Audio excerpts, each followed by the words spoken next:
Hello and welcome to our special coverage of the Russian invasion of Ukraine. I'm Ladia Kiridulwale, the headlines. China encourages Russia and Ukraine to maintain communication and cooperation, particularly on humanitarian issues. Ukrainian President Volodymyr Zelensky says Ukraine's budget next year will be a war budget with a focus on defense. And Russian President Vladimir Putin threatens to restrict Ukrainian grain shipments, accuses Western powers and Ukraine of acting like colonial powers, and that only 3% of the grain is going to developing countries. We begin the program this morning with news from a UN Security Council meeting where China has encouraged the warring sides of Russia and Ukraine to maintain communication and cooperation on humanitarian issues.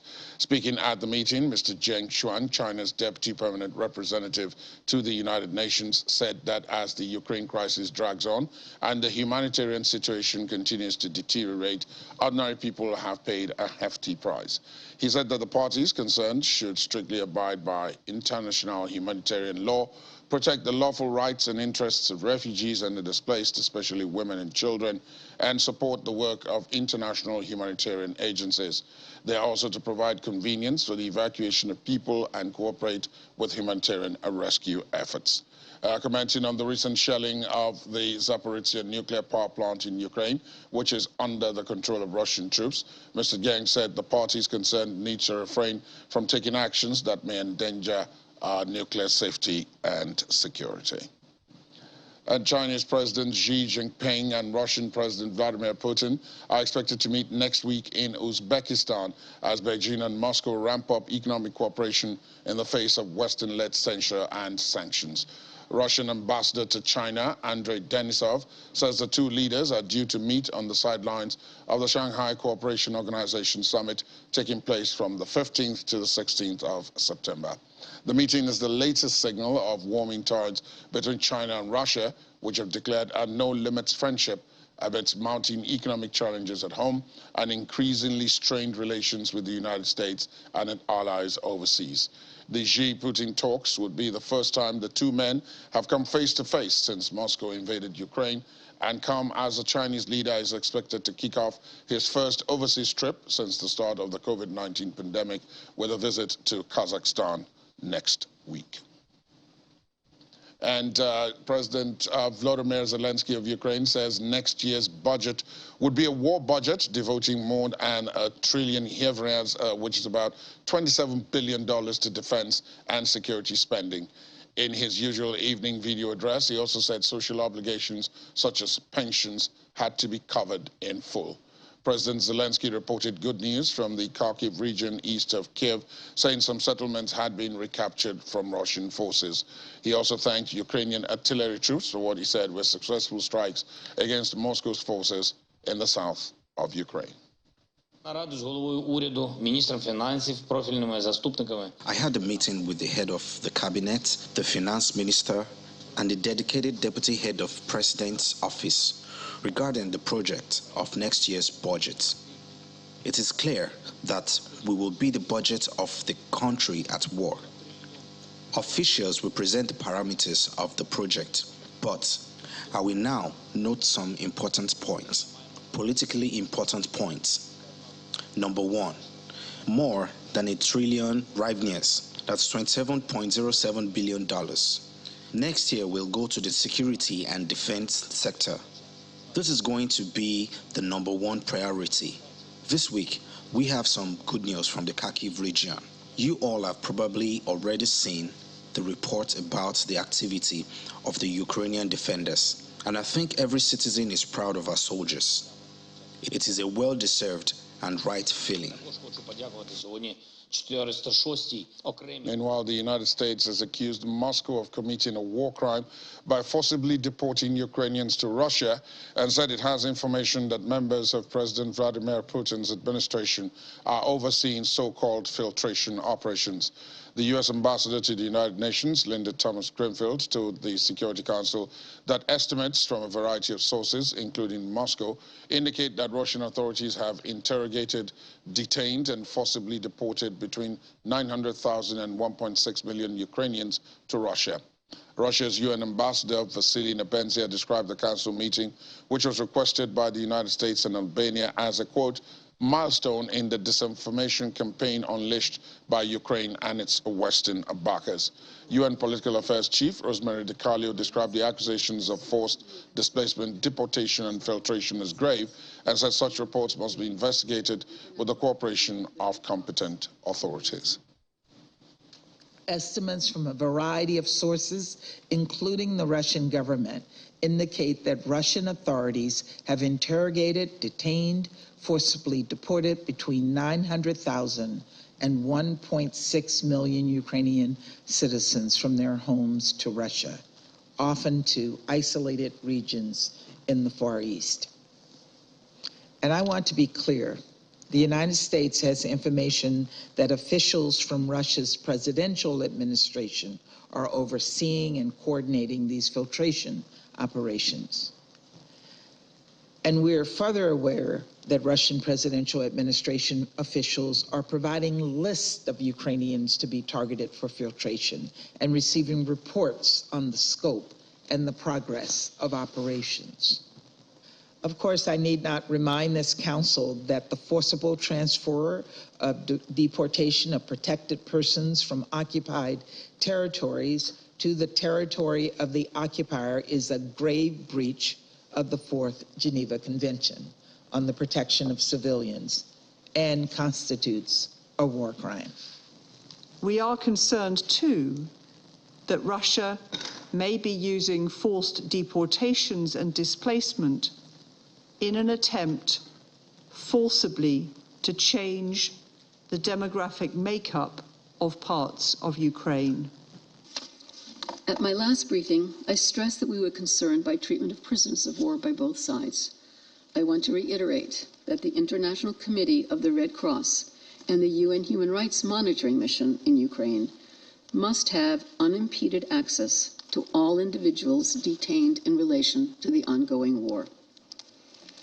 This access includes access to places of internment of Ukrainian prisoners of war and civilian detainees in the Russian Federation. Both sides to the conflict must fully abide with their obligations under international law. I welcome the parties' continued engagement to agree on prisoner exchanges. Just last Friday, 14 prisoners were exchanged in the Donetsk region. Mr. President, there have been credible allegations of forced transfers of unaccompanied children to Russian-occupied territory or to the Russian Federation itself. We are concerned that the Russian authorities have adopted a simplified procedure to grant Russian citizenship to children without parental care, and that these children would be eligible for adoption by Russian families. Under Article 50 of the Fourth Geneva Convention, the Russian Federation is prohibited from changing these children's personal status, including nationality. Mr. President, our office has verified that Russian armed forces and affiliated armed groups subject civilians to so-called filtration, a system of security checks and personal data collection. Individuals subjected to filtration include those leaving areas of ongoing or recent hostilities, and those residing in or moving through territory controlled by Russian armed forces and affiliated armed groups. Last month, a Yale University report backed by the U.S. State Department said Russia and its proxy forces in Ukraine were operating 21 locations used to detain, interrogate, and process prisoners of war and civilians, and the United States government has asked Russia to halt this. The report cited commercial satellite imagery and open source information to identify with high confidence the separate locations, including facilities that previously served as schools, markets, and regular prisons.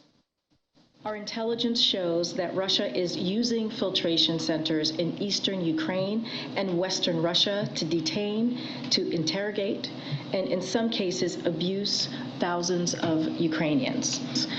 Russian presidential administration officials are providing lists of Ukrainians to be targeted for filtration and receiving reports on the scope and progress of operations. We assess that the Kremlin views filtration operations as crucial to their efforts to annex areas of Ukraine under their control. At the UN today, Ambassador Thomas Greenfield will demand that Russia halt its filtration operations immediately and allow the UN independent observers and humanitarian and human rights organizations access to these filtration sites and to those who have been sent to Russia. Producing about 10% of global... Senior UN and Russian officials have met in Geneva to discuss Russian complaints that Western sanctions were impeding its grain and fertilizer exports, despite a UN-brokered deal to boost Russian and Ukrainian shipments of the commodities. Moscow's complaints come ahead of likely discussions aimed at extending the initial 120-day deal allowing Ukraine's Black Sea exports. The United Nations, Turkey, Ukraine, and Russia agreed on July the 22nd on what was described by UN Chief Antonio Guterres as a package deal to restart Ukraine's Black Sea grain and fertilizer exports and facilitate Russian shipments.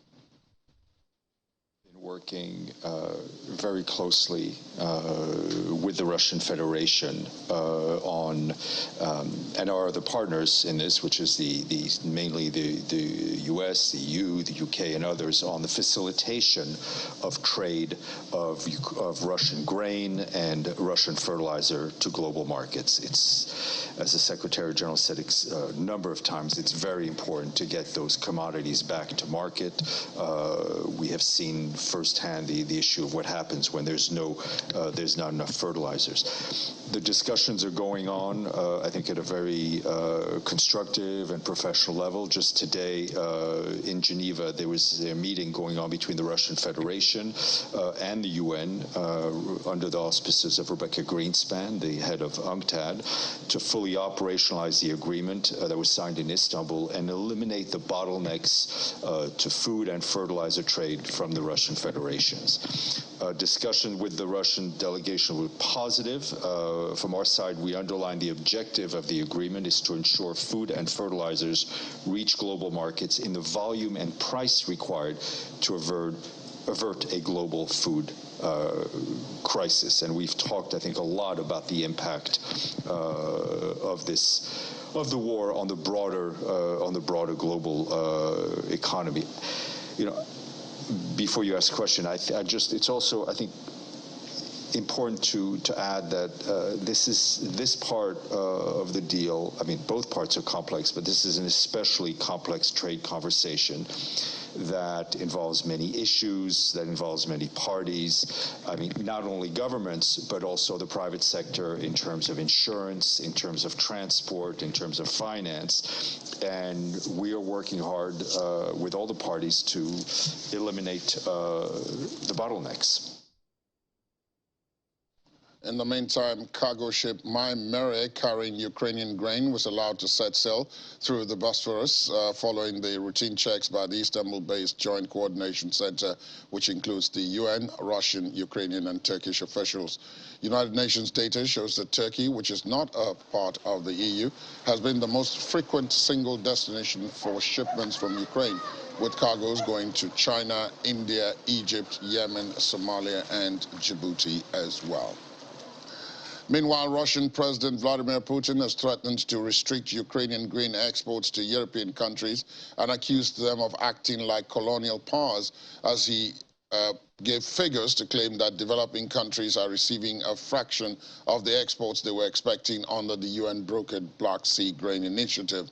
In remarks during his opening speech at the Eastern Economic Forum in Vladivostok, Mr. Putin cited figures on UN data on grain shipments and said he would discuss amending the deal to limit the export of grain and other foodstuff to European countries.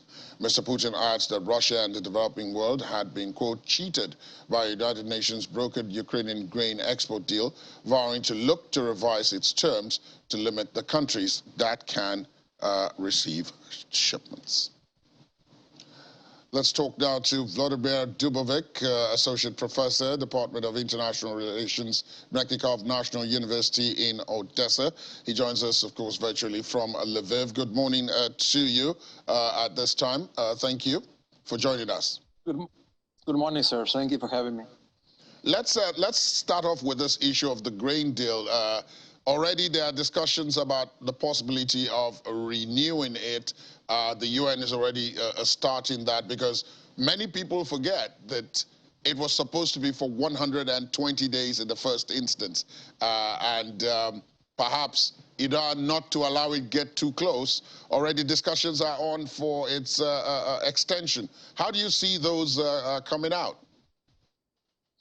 I think the deal is working fine. I mean, it's actually been quite useful to all sides, parties, this deal. Ukraine has definitely been able to move out some foodstuffs that have been accumulated for months without a chance of being put away outside of our borders and into the markets. Russia is actually having some release of sanctions on their stuff that they export to various regions as well. UN is finally showing that they are useful for something. Turkey is gaining points in becoming a mediator in all of this and boosting their ratings in international relations. So I think it's working fine that Russia is recently making some noises about how they're not happy about certain things there. I think they're just trying to play that game, that we are actually allowing this deal to proceed. Then you have to ask us nicely if you want to, to actually extend it, maybe give us more benefits, maybe release and do away more sanctions and stuff like that. Or maybe push Ukraine to sit down with us for bigger, broader negotiations on a peace deal between the two countries. But so far, frankly, if Russia torpedoes it somehow, the whole grain deal, there will be a loss for their reputation. There will be, again, more sanctions on them. They wouldn't be able to transport some of their own grain and stuff and fertilizer and other things. So I don't think they're actually going to move in that direction. Also, they couldn't quite, enforce the blockade anymore because the only reason for the blockade to be there was Russian Navy being in the region. Right now, it's far further away from Ukrainian shores because Ukraine actually now possesses certain types of weapons that can target Russian warships easily. So they're actually even moving some of their warships from their base in Crimea, Sevastopol, to port of Novorossiysk, which is much further east in the Black Sea. So I'm not sure even if they changed their heart and their mind and they would like to get out of the deal and torpedo it somehow, and that they would be able to do it, to enforce it, because the only way for them to enforce it is to put their warships there. And those warships are now vulnerable because of Ukraine now having some of those missiles, anti-ship missiles, that can present danger for Russian warships. Let's look at something that, depending on who you are, some people might describe as a bit grim, and that is the fact that Ukrainian president has announced that they're looking at next year's budget already, and the bulk of it is going to be for defense. There's going to be a very large amount for defense. Some would say quite naturally, but again, this presupposes that the assumption is that this invasion is going to go into next year, something that so many people were hoping was not going to be the case. The rest of Europe is preparing for a very stormy winter as well, trying to get gas supplies and other energy sources from elsewhere. All of this is so particularly not so optimistic. Do you think that they are right to do all of this, to have this worst case doomsday predictions and scenarios? They are, and you're exactly right. You need to plan for the worst case scenario. I mean, you cannot just plan for some kind of a best case scenario. And the worst case is the war is dragging on and continuing, and that's what they need to plan here in Ukraine and outside of Ukraine. I mean, in Ukraine, we need to understand that we couldn't just unilaterally stop the war because it's, after all, Russian aggression. When they decide to stop the aggression or withdraw their forces, they can do that.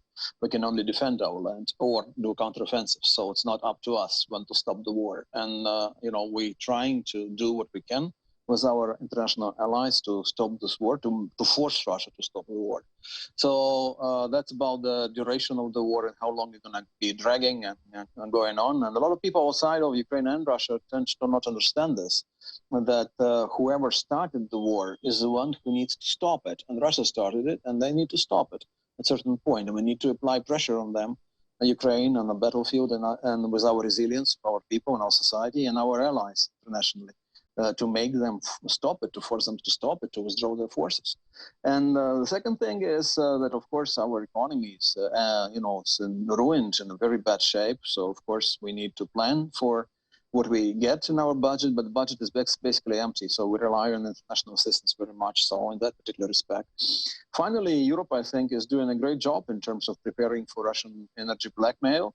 Currently, Mr. Putin has said that he is going to cut supply of gas, natural gas, in general, at all. I mean, all of it will not be just coming to Europe. And Europe says, okay, fine, we're actually ready for this. We are multiplied our sources of supply, we're diversified. The other day, I think yesterday, I've read somewhere that Norway is now producing and supplying other European countries with more natural gas than Russia does, which is a major turn around in this situation. And I think Putin going to lose this. I mean, he's boasting and bracing himself, and he's saying, okay, we're going to use other markets, maybe in Asia primarily. But I don't think that for Russian economy, it would be a good sign if they lose Europe. And it looks like they're using Europe, and it's only themselves to blame for this. Let's. I must ask you about this, though. And every time I speak to you, I ask you about this. In terms of a life within Ukraine, I mean, beyond all the headlines and all the stories about weapons and money, and there is, as always, the humanitarian side of things and the day-to-day living of people like yourself. I mean, each time I introduce you, I must emphasize the fact that you are supposed to be in Odessa because that's where your school is, but you are in Lviv. And that, of course, highlights the fact that there are a lot of people who are internally displaced and are trying to make the best of the situation. There are those who have had to flee the country to other countries. What is it like today, more than 6 months on? When it started, many people would have thought, yeah, okay, this is only for a little while, but it seems as if it's not quite that. Right, that's a great question. Obviously, you're right. Our classes have started, the school year started, but in an online mode. There was some discussion, should it be offline or online? And since Odessa is just like 150 kilometers away from a front line, actually, from a battle line, it was decided that we should do it online because there are some professors who are outside of Ukraine, outside of Odessa, specifically my female colleagues with smaller children. They moved out of Ukraine when the war started to save their children from incoming missiles and shelling, and they're still outside of Ukraine, so it would be problematic for them to come back for the start of the school year. And the same thing with students, actually. A lot of them moved out of Odessa. Again, more female students, and I emphasize this because we have a martial law in place, which means men between ages of 18 and 60 could not leave. They're not allowed to leave, with few exceptions. So many students moved out of Odessa as well. That's why we decided to do it online. Actually, it's going to be a long online period for us because first it was COVID, now it's war, and we're used to be working in this mode, but it's difficult. A lot of friends and colleagues that I know, they already sending their children on September 1st into schools in Europe, elsewhere in various countries where they find themselves. And you're right, no one was planning for this long term. I mean, people were actually thinking, oh, okay, maybe we'll wait for a week or two, a month or two away from our home, and then we can come back. And now they realize it's probably not going to be happening. And luckily enough, they get an assistance from various countries hosting them, European Union and various international non-governmental organizations providing assistance to those people so they're not starving outside of Ukraine. Here within Ukraine, actually, the situation even more complicated maybe for those who you mentioned, internally displaced people. Like myself, I mean, I'm doing fine, but a lot of people are basically left in a strange land where they have to rent house and buy food, and their business is not running. For instance, back home, their factory is destroyed, so they're not getting any income. So they're only surviving on some savings that they brought with them. So, in a longer term, I think it's one of the purposes of what Russia is doing is to strangle Ukraine economically, and to make Ukrainian population begging for peace and being very poor, and therefore applying pressure for the government to stop the war, maybe to give some concessions to Russia, to sign whatever deal Russia wants, just to stop the war so that we come back to the peaceful times. But that's not going to work like that. And actually, sociological polls are showing that most Ukrainians are very determined for the government to proceed in a direction of liberating those lands that Russia has captured since the start of massive aggression on February 24th. Wish you the best. Continue to stay safe, and we'll get back to you in the near future. Vladimir, my pleasure as always. Yes, Dubovik is associate professor, Department of International Relations, Bekikov National University, Odessa, but joining us from Lviv. Thank you. Thank you. After the break, new UK PM Liz Truss to set out energy plan today, rules out windfall tax. Please stay on with us.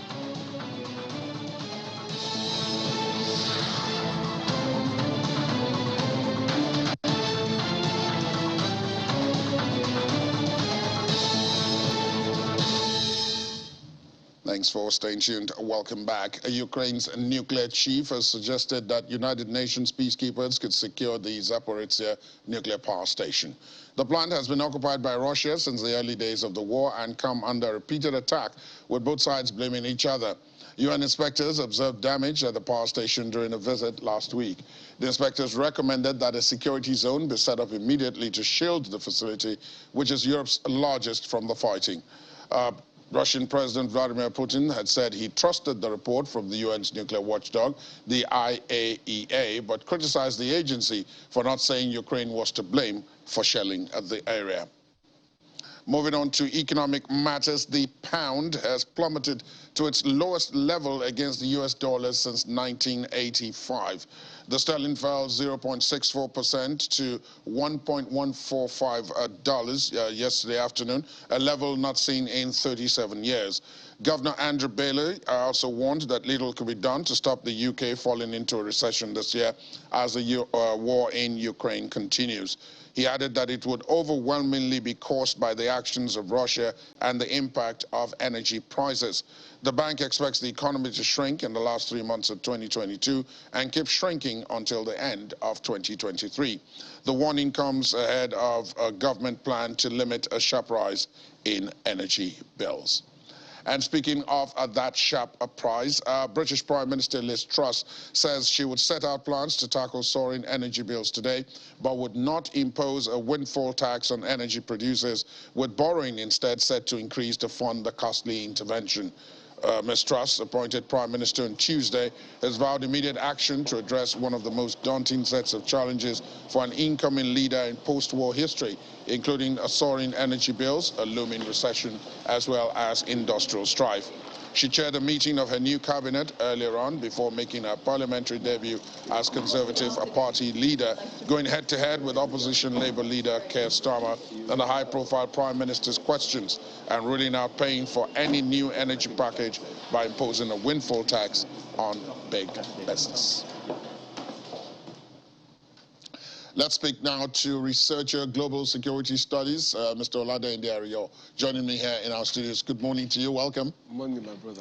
There are two things, as we were speaking just before we came out. A lot is happening, but broadly speaking, they can be divided into two groups. There's economic challenges on one hand, and then there is the war and humanitarian challenges on the other hand. Yeah. So let's start off first with the humanitarian and war challenge. My last guest before you came in was talking about day-to-day life and what they've suffered, those who are internally displaced and those who have been displaced externally, who have had to flee. Yes, who have had to flee the country. I remember the last time you were here, you emphasized this issue of international humanitarian law and enforcing it. Right. But we got stuck at the point where of who was to enforce it, especially because it appeared as if, and my guest said so, the United Nations has not proved useful in this regard. I must have told you, if you remember, because I said, after this, all wars and crimes and deaths, each country begin to examine, why am I a member of UN? Why are we paying humongous sums annually to sustain the UN? Because if it can happen between Russia and Ukraine, it can as well happen between any other two countries who feels powerful enough to be an aggressor. I was surprised listening to the U.S. Secretary of State, appreciating Poland for absorbing millions of Ukrainians and taking care of them. And you also know that Poland has been extremely supportive to Ukraine in giving security assistance. So this again now will reconfigure nations who will align in future, okay? Maybe into a committee or into a group whereby they can protect their interests.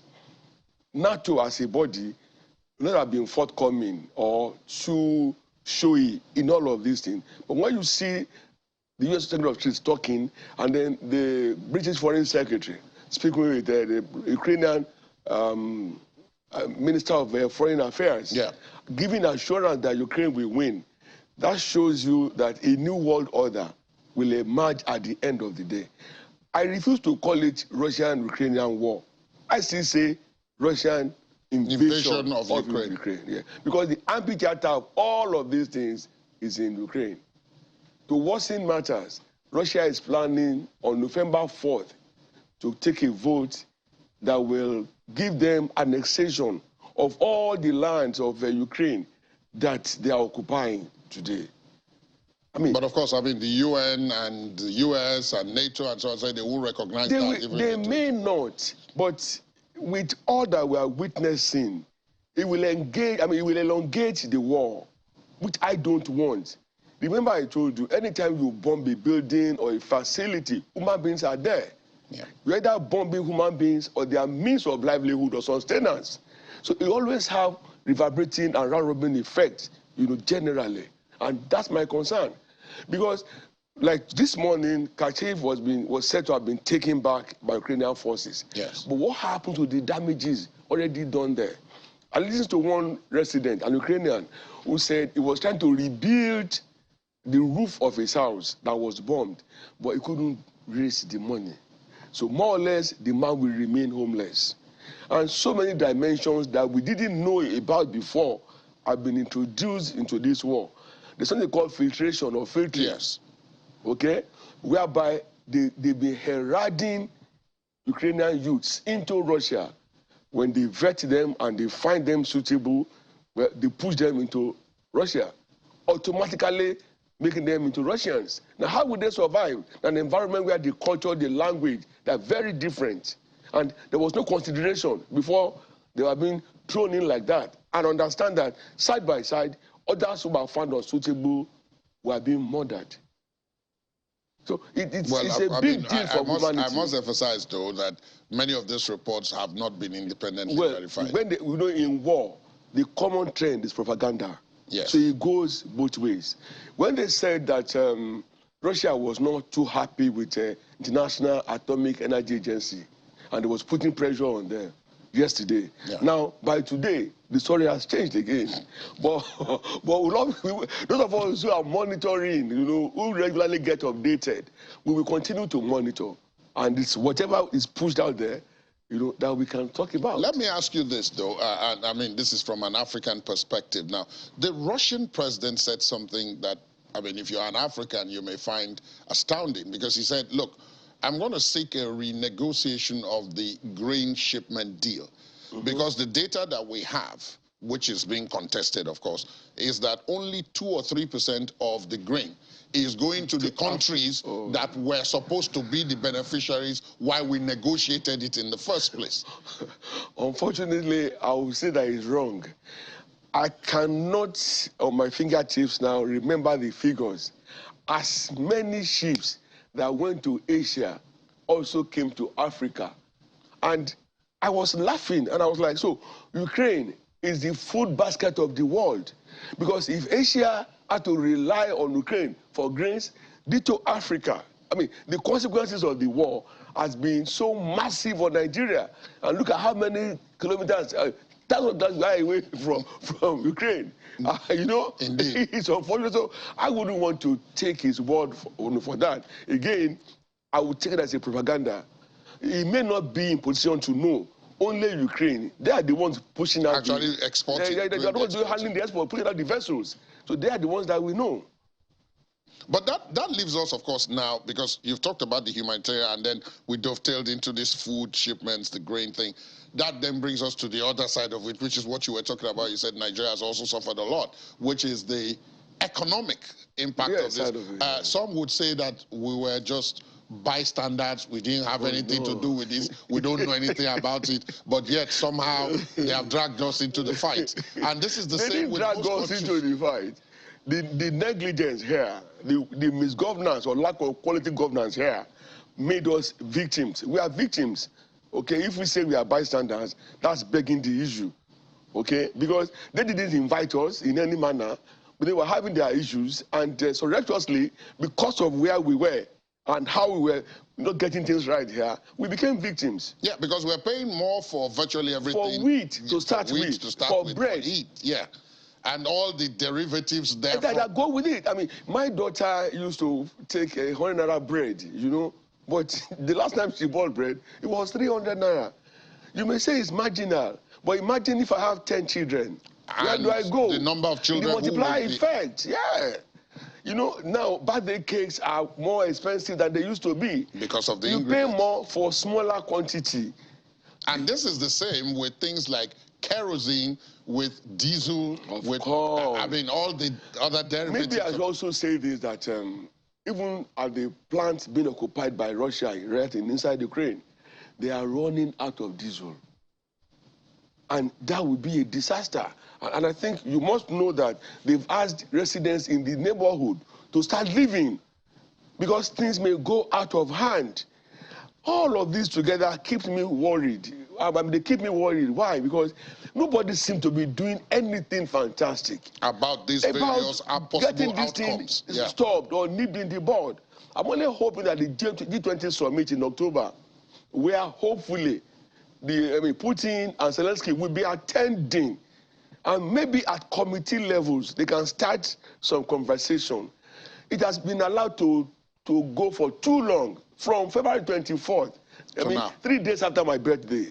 Now we are still at it, and I'm already planning to celebrate another birthday. So it's gone for much longer. Than anybody expected. Even Russia didn't bargain for this long. Now, that meeting you mentioned, incidentally, there are several people who have not met that are expected to be at that meeting. Yes. You've mentioned Zelensky. Yes, you've mentioned Putin. Yeah. You've now the other name is Xi Jinping is going to be there. The Chinese president is expected to be there, apart from a host of others. Now, do you have a belief that the physical, because it's one thing to be talking on video conference and so on, but the physical presence of some of these people, particularly the ones who have influence on the two belligerents, particularly Russia, because those who support Ukraine have been quite outgoing.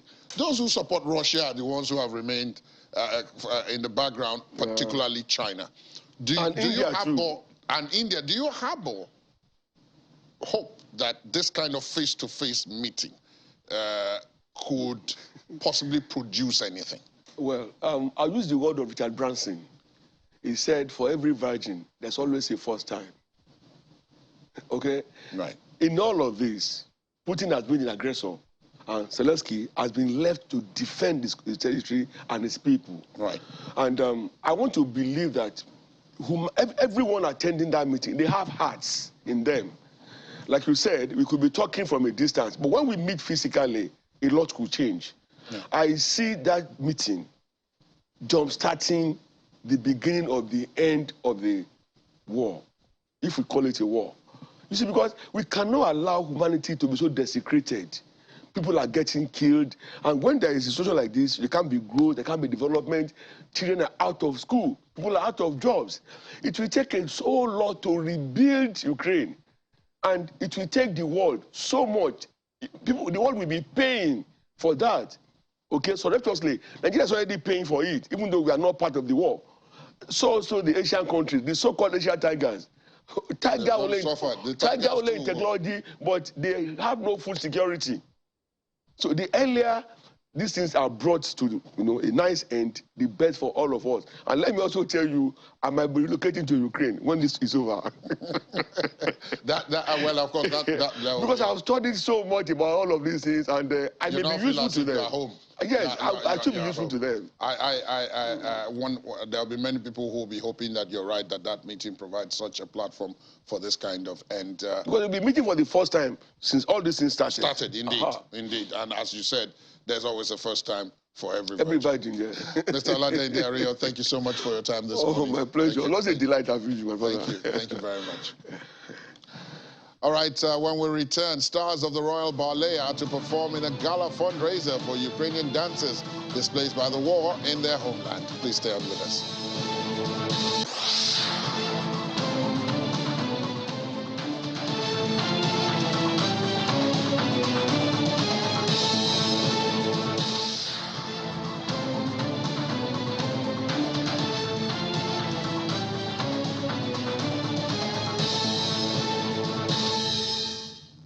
Thanks for staying tuned. Welcome back. As always, you expected, she's here.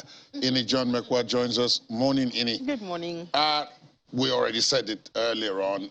The British pound has gone to its lowest level since Margaret Thatcher was Prime Minister. Yes, I think CNN actually trust them to be so dramatic. While others were saying, oh, it's 37-year low. They had to paint the picture different and tell you that the last time it was this low, it was when Margaret Thatcher was the Prime Minister. And this obviously paints a very gloomy picture for the new Prime Minister, Liz Truss. She has a lot of work ahead of her. And according to some analysts, one of the reasons why it seems like, I mean, you remember when they just announced her, when she was just Prime Minister and everything like that, even the market, the currency, the pound was down, but it's boosted a little bit and all that. But now it seems like analysts, economists, investors are really taking a closer look at some of the things she promises. So she's promised tax cuts, she's promised to make borrowing cheaper, and already the country is in a double-digit inflation. I think that's the biggest, you know, in the European area. Right. So where is she going to get the money from? The money from, that's the question all the analysts were asking. Yes. Because depending on whose figures you are looking at, you heard 200 and something billion. Yes. I have $172 billion. Yes. And let's remember that Britain had to borrow heavily during the pandemic. And they're supposed to borrow 100 billion pounds again.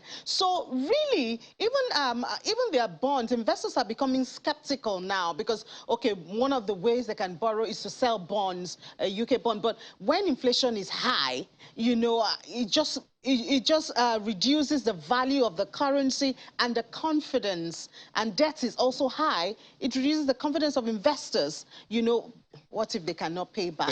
You know, they can't even take care of the internal affairs. It's almost unthinkable, but what if? What if? You know, so even going out there to borrow, to sell bonds, to raise money might actually prove a bit difficult for them if the numbers continue like this. You know, and for us to put this in context for the viewers, there are about 2 or 3 planks to this.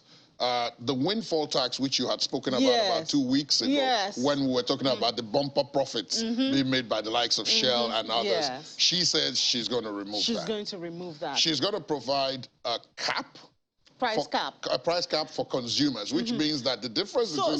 So the thing is this. Currently, I think the households are paying about $1,000 plus dollars for energy. Right. And then it's supposed to go to £2,500 a year for household. By October, there's supposed to be an increase, and it's supposed to go to £3,549, you know, for one household for a year. So sorry, the 2005 is what she's promising to put it at. To keep it there. To keep it, yes, which is even still high. You know, because this time last year, households were paying £1,277 for so almost a year. Double now.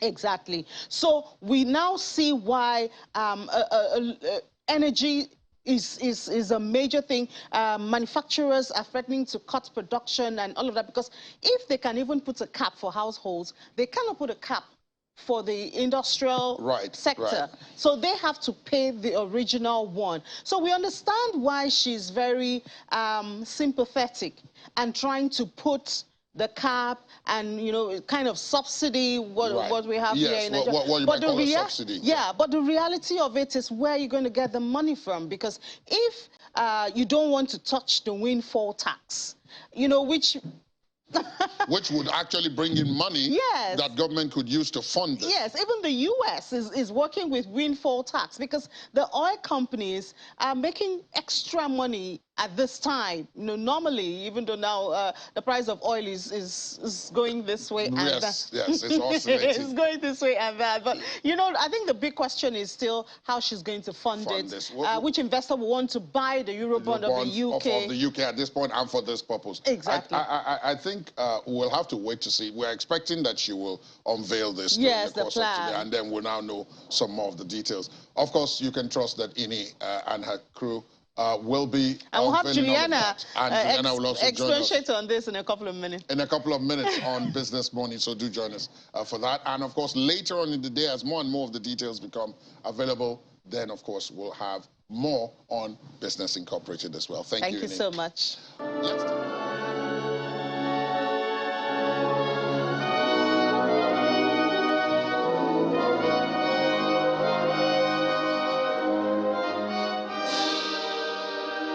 We're ending the program this morning on a soothing note. The National Ballet of Ukraine performed in the United States for the first time since Russia's invasion in Orlando, Florida.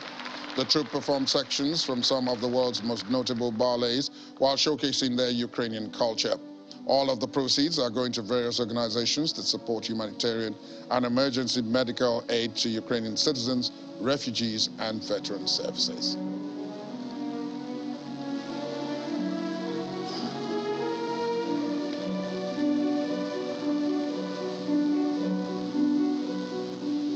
Yeah, you know, I'm not a military. Yes, I can do what I can do. If I can help in this side of life, you know, it's really good for me.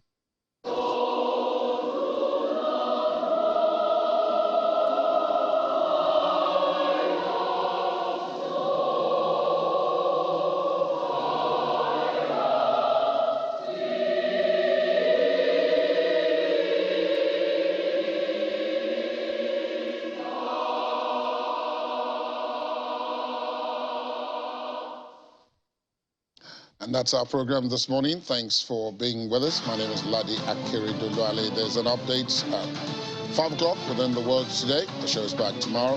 Have yourselves a pleasant day ahead. Good morning.